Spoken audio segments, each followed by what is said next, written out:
From JBS Studios in Greater New York, this is the JBS News Update with Tisha Bader.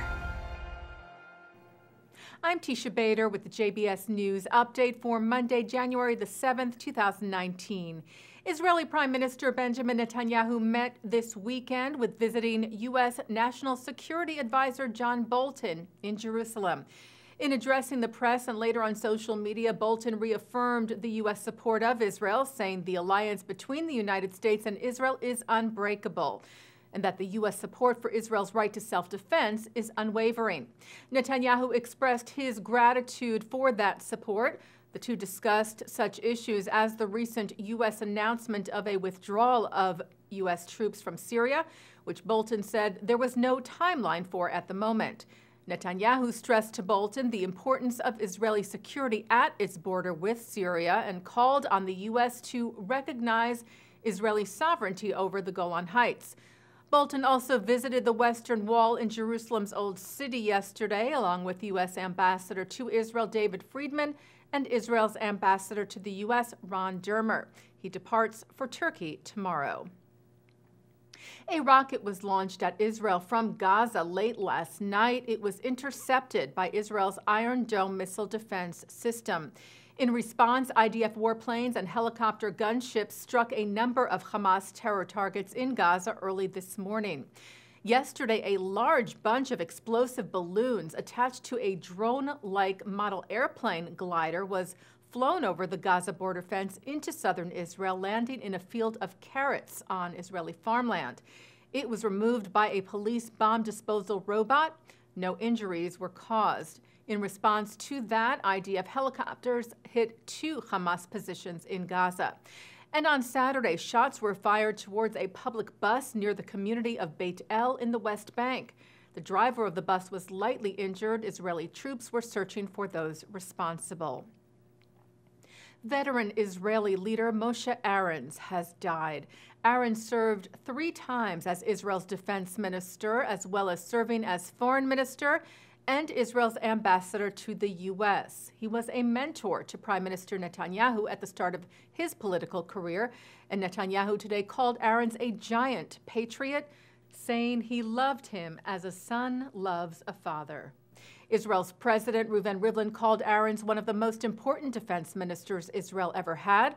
He said he was not a commander or a general, but a devoted man of learning who toiled day and night for the security of Israel and its citizens.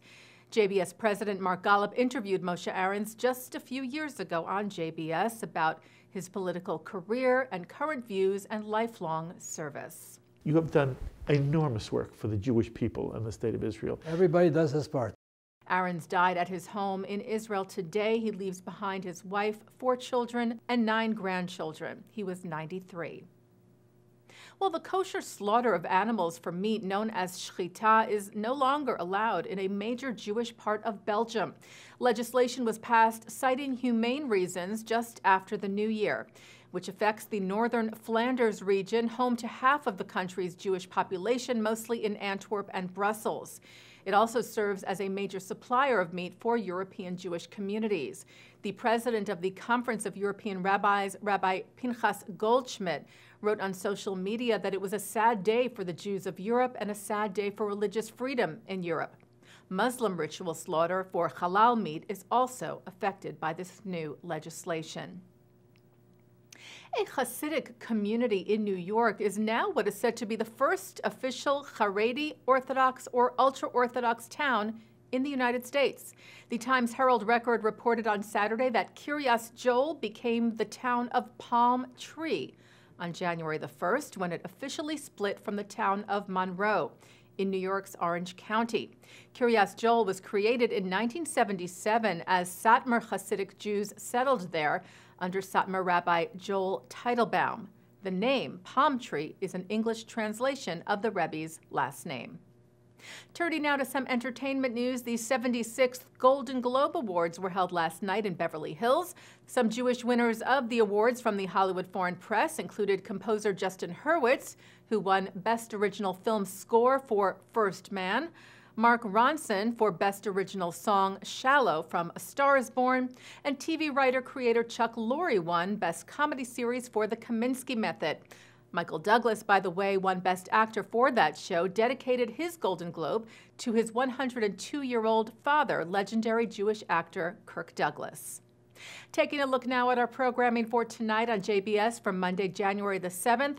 At 7 o'clock, it's The Wisdom of Dr. Ruth. At 8, a new episode of Outspoken with Brooke Goldstein, who's joined by Mark Greendorfer, Gabriel Groisman, and Jonathan Alperi, speaking about the way in which the BDS movement is organized and funded by groups committed to violence.